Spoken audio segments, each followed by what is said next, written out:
আপনারা জানেন যে কথিত খুনি হাসিনার যে টাকা ছাপানো এবং ডোনাল্ড ট্রাম্পের টাকা ডলার ছাপানোর মধ্যে পার্থক্য আছে। এবং ডোনাল্ড ট্রাম্পের ডলারটাকে উইক করে দেওয়া বা এটাকে দুর্বল করার মাধ্যমে কিন্তু আমেরিকার মুদ্রাস্ফীতি যেমন বাড়বে, কিন্তু এইটার একটা গ্লোবাল ইফেক্ট কিন্তু সারা পৃথিবী বা দুনিয়ার উপরে পড়বে। এবং এই ডলারের রাজনীতি আছে। আপনারা জানেন যে বাংলাদেশের খুনি হাসিনা, আর সে কিন্তু বাংলাদেশে টাকা ছাপিয়ে ছাপিয়ে এবং ব্যাংকগুলোকে দেউলিয়া করে মুদ্রাস্ফীতি বাড়িয়ে দিয়ে ব্যাংকের সুদের রেট কিন্তু বাড়িয়ে দিয়ে বাংলাদেশে একটা অস্থিতিশীল পরিবেশ তৈরি করেছে, এবং এটা অন্যতম কারণ ছিল লুটপাট করা। কিন্তু মানে এই যে সরকারের টাকা ছাপানো, অর্থাৎ আমরা অনেকেই ভাবি ডোনাল্ড ট্রাম্প স্বৈরাচারী মনোভাবের একজন ব্যক্তিত্ব সম্পন্ন মানুষ, এবং তিনি যে ইতিমধ্যেই ঘোষণা দিয়েছেন যে তিনি ডলারটাকে দুর্বল করতে চান, এবং এই দুর্বল করার পিছনে অনেকগুলো কারণ আছে। এবং এর মধ্যে অন্যতম কারণ হচ্ছে ডোনাল্ড ট্রাম্প অনেকটাই প্রো ইন্ডাস্ট্রিয়ালিস্ট, এবং অর্থাৎ সে চায় যে আমেরিকার যে শিল্প কলকারখানাগুলো আছে তারা লাভবান হোক, এবং এই ডলার দুর্বল হলে, মুদ্রাস্ফীতি হলে শিল্প কলকারখানাগুলো লাভবান হবে। এবং এক্ষেত্রে আমেরিকার যারা জনগণ আছে বা যারা ট্রাভেলার আছে বা বিশেষ করে যারা ভোক্তা আছে আমেরিকার, তাদের জন্য এটা খুবই দুর্ভোগের কারণ হবে।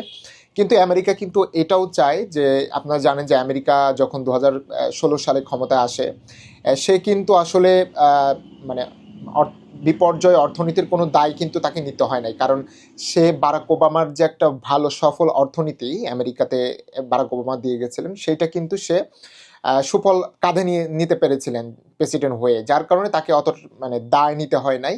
কিন্তু করোনা এসে ট্রাম্পকে খুবই বিপর্যয় করে দেওয়ার কারণে আমরা জানি আমেরিকার অর্থনৈতিক অবস্থা এবং সারা পৃথিবীর অর্থনৈতিক অবস্থা আমরা জানি। এবং সেই জায়গা থেকে কিন্তু বাইডেন উনি বের হওয়ার চেষ্টাও করেছিলেন, কিছুটা সফল হয়েছেন, কিন্তু মিডল ইস্ট সহ সারা পৃথিবীর যুদ্ধ বিগ্রহের কারণে আমেরিকার অর্থনৈতিক অবস্থা খুব তেমন একটা ভালো না। এবং সেই জায়গা থেকে যেহেতু ডোনাল্ড ট্রাম্প ঘোষণা দিয়েছে তিনি যুদ্ধবিরতির কঠোরতা, অর্থাৎ কঠোর সিদ্ধান্ত নিতে চান, তিনি বাইডেন প্রশাসনের মতো চুপি ছাড়ে বা বাইডেন প্রশাসনকে আমরা জানি যে তিনি যে সিদ্ধান্তগুলো নিতে চাইতেন বিশ্ব বা মিডল ইস্ট বা আমরা বুঝতে পারতাম না তিনি আসলে কি নেবেন, কিন্তু আমরা ট্রাম্পকে কিন্তু দেখলে স্পষ্টবাদী হিসেবে বুঝতে পারি বা তাকে রিড করতে পারি যে তিনি যুদ্ধ বিষয়ে বা মিডল ইস্ট বিষয়ে কী ধরনের পদক্ষেপ নিতে পারেন এবং কত দ্রুত নিতে পারেন। তো এটা একটা আমেরিকার অর্থনীতিতে একটা ইম্প্যাক্ট ফেলবে, এবং এইটা আমেরিকার ডলার দুর্বল হলে বা মুদ্রাস্ফীতি হলে এইটা যারা আমাদের মতো দেশ আছে তৃতীয় বিশ্বের দেশ, তাদের জন্য এটা অনেক ভালো হবে। এই কারণে যে আপনারা জানেন যে যারা লোন নিয়েছে, অর্থাৎ ডলারে যাদের পে করতে হয় তাদের জন্য, অর্থাৎ থার্ড কান্ট্রি বা আফ্রিকান কান্ট্রির জন্য অনেক ভালো হবে, সুযোগ হবে, অপরচুনিটি হবে।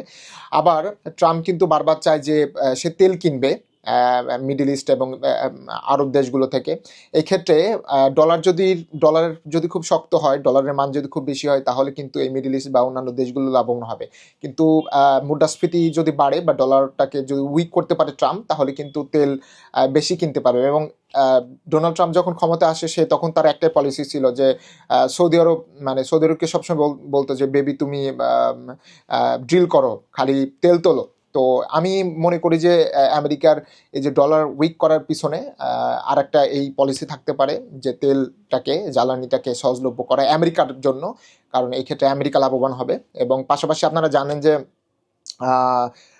আমরা ইতিমধ্যে শুনছি যে তিনি ট্যারিফ ঘোষণা করবেন, অর্থাৎ সারা পৃথিবীর যে কোনো দেশ থেকেই এই করটা ট্যারিফটা 20% করবে ট্রাম্প। সে ইতিমধ্যেই তিনি তার পলিসিতে বলেছেন নির্বাচনী বিভিন্ন জায়গায়।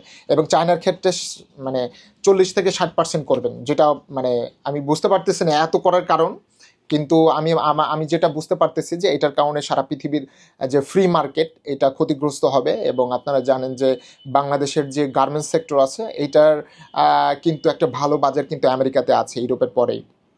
তো আমি মনে করি যে এইটা আমাদের এখন বর্তমান যে ইউনূস সরকার আছেন তাকে খুবই গুরুত্বের সাথে নেওয়া উচিত, কারণ মুদ্রাস্ফীতি হলে আমাদের মতো দেশগুলোর জন্য ভালো যারা আমরা লোন করেছি বা ঋণ করেছি, কিন্তু আমাদের অর্থনীতি যেটা পুরোটাই এক্সপোর্টের উপরে নির্ভর এবং আমাদেরকে ইম্পোর্টও করতে হয়। তো তো এই জন্য এক্সপোর্টের ক্ষেত্রে আমরা যেহেতু আমাদের আর্নিংয়ের ক্ষেত্রে এটা আমাদের হয়তো আমাদের অর্থনীতিতে বিপর্যয় তৈরি করতে পারে, বা আমাদের যে অর্থনীতির এক্সপোর্টের যে খাতগুলো আছে, বিশেষ করে চামড়া, বস্ত্র, পাট বা বিভিন্ন যেই মৎস্য, এই জিনিসগুলো আমাদেরকে একটু ভালোভাবে নিতে হবে এই আর কি। তো এই জন্য আমি মনে করি যে আসলে ট্রাম্পের টাকা ডলার ছাপানো আর শেখ হাসিনার টাকা ছাপানো এক জিনিস না।